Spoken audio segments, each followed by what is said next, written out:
खबर आ रही है, पहले उससे पहले बता दें, उसके बाद मैं वापस आती हूँ। तो बड़ी खबर इस वक्त की, पहलगाम आतंकी हमले पर बड़ी खबर मिल रही है। आतंकी हमले में 26 लोगों के मारे जाने की आशंका है। 40 राउंड कम से कम ताबड़तोड़ फायरिंग की गई और इस पूरी घटना में, इस वारदात में 26 लोगों के मारे जाने की खबर है। ऐसे में आप समझ सकते हैं कि और बड़ा नुकसान इसलिए भी, घायलों की तादाद जो कि अभी और ज्यादा बढ़कर सामने आना बाकी है। नयन साहब, मेरा सवाल ये था आपसे कि एक तो बेंस जब भारत में तब इस प्रकार की घटना होना, तो क्या ये इंटरनेशनल प्लेटफॉर्म पर भारत की छवि खराब करने की कोशिश का भी एक हिस्सा हो सकता है? और जैसा कि संजीव कह रहे थे, क्योंकि पहलगाम जहां पर हमारा बेस कैंप है, इतना डीप इलाका, इतना अहम, ये महत्वपूर्ण इलाका हो जाता है, और वहां पर ये घुस आते हैं सेना की वर्दी में। क्या ये इतना चुनौतीपूर्ण था कि पहले आंका नहीं जा सका? एक LIU होती है जो कि रेगुलर एक्टिव रहती है, इसके साथ साथ क्योंकि चप्पे चप्पे पर निगरानी होती है, ये तमाम चीजें ऐसी घटनाओं के पहले कहां नदारद हो जाती हैं? देखिए, ये तो मैं बिल्कुल कहूंगा कि हाँ, इंटेलिजेंस लेवल पे हमारा कहीं ना कहीं फेल्यूर तो हुआ है। और रही बात दूसरी, मैं ये भी कहना चाहूंगा कि जो LOC है वो, उसके अंदर इतने नदी नाले जंगल इतना ज्यादा है कि चप्पे चप्पे के अंदर अगर आप कहो कि खासकर रात के टाइम पे कितने हम उसके ऊपर सर्वेलेंस के इक्विपमेंट लगा लें तो उसके ऊपर हम लोग उसको मतलब कंट्रोल कर पाएंगे, तो वो कहना गलत हो जाएगा। ओके। कोई भी ना पाकिस्तान कर सकता है ना हम कर सकते। लेकिन यह बात बिल्कुल सच है कि पाकिस्तान की जो सेना है उसकी छवि पाकिस्तान में बहुत खराब है, बलूचिस्तान के कारण। TTP के जो अटैक हो रहे हैं उनके खैबर पख्तूनख्वा के अंदर, सिंध के अंदर भी अभी लोग उठने खड़े शुरू हो गए। इन्होंने सिंध की नदी का पूरा पानी जो है पंजाब में कैनाल से कर दिया। और साथ ही साथ आसिफ मुनीर की खुद की छवि अपनी सेना के अंदर गिर रही थी। इन लोगों ने कश्मीर का ये मुद्दा इसलिए उठाया ताकि ध्यान भटकाया जाए, और देखिए इन्होंने UN के अंदर भी उठाया है।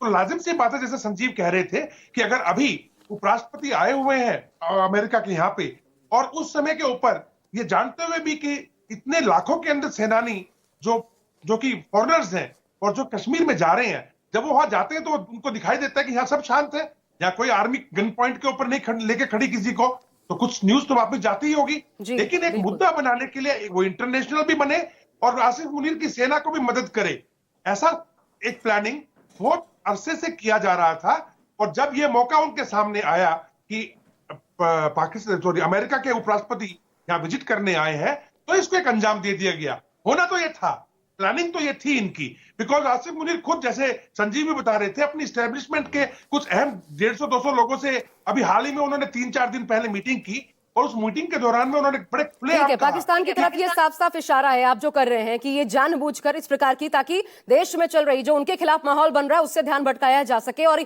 यह हर बार होता है, लेकिन भारत को जो नुकसान पहुंचता है उसकी भरपाई अब किए जाने की बारी जरूर आ गई है, क्योंकि गृह मंत्री कुछ ही पलों में पहुंच सकते हैं। बड़ी खबर आपको बता दें, उसके बाद उनकी बहुत अहम बैठकें होने वाली है। NIA इधर पहुंच चुकी है और कल पूरे मामले की छानबीन जो है वो शुरू हो जाएगी। लेकिन एक दुखद पहलू ये है कि अभी तक इस कायराना वारदात को अंजाम देने वालों का पता नहीं चल पाया है, लेकिन क्योंकि TRF ने इसकी जिम्मेदारी ली है। लेकिन ये जो 5 से 6 आतंकी थे, ये कहां छिपे बैठे हैं, इनको जल्द ढूंढकर इनका खात्मा किया जाएगा। ऐसे किसी भी ऑपरेशन के बाद ये सेना का रुख रहता है, ये हमें देखने को मिलेगा। पंकज शर्मा भी मेरे साथ जुड़े हुए हैं। अच्छा, सुनिए प्रतिक्रियाएं आ रही हैं। जम्मू कश्मीर की विकास यात्रा है, उस विकास यात्रा को रोकने का प्रयास ये किया गया है। लेकिन हम बताना चाहते हैं, न जम्मू कश्मीर रुकेगा न भारत रुकेगा। ऐसी शक्तियों को कुचलना ये भारत जानता है। देश के प्रधानमंत्री उन्होंने इसका कॉग्निजेंस लिया है। हमारे गृह मंत्री जी वहां पर पहुंच रहे हैं और इनके खिलाफ बहुत कड़ी कार्रवाई होगी, ये मुझे विश्वास है। मैं स्वयं वहां के प्रशासन के साथ संपर्क में हूं। अभी उन्होंने जो हमको लिस्ट भेजी है उसमें जिनकी मृत्यु हुई है उसमें 2 नाम महाराष्ट्र के हैं और कुछ जो जख्मी है उनमें भी महाराष्ट्र के नाम है।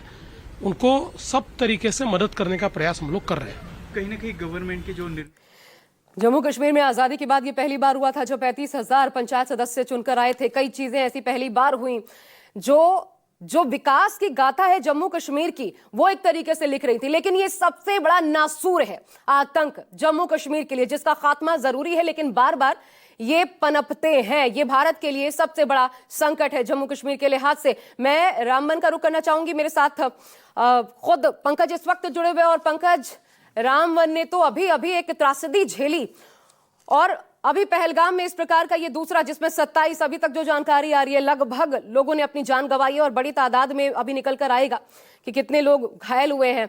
अब मैं चाहती हूं जल्दी से प्रतिक्रियाएं लोगों की ले लीजिए, क्या कह रहे हैं।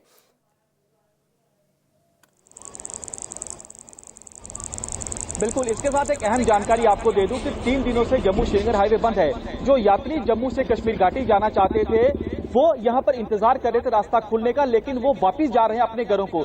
ये सबसे बड़ी चिंता की बात है कि अब टूरिस्टों में डर जो है पैदा हो चुका है। हमारे साथ कुछ लोकल लोग इनसे बातचीत करते हैं। जो पहलगाम में आतंकी हमला हुआ है, माफी चाहूंगी, मुझे फिर रोकना पड़ रहा है आपको पंकज, फिर रोकना पड़ रहा है क्योंकि ये एक वीडियो सामने आया है। ये एक पर्यटक का वीडियो है, उनका आखिरी वीडियो आप इसे कह सकते हैं। ये देखिए।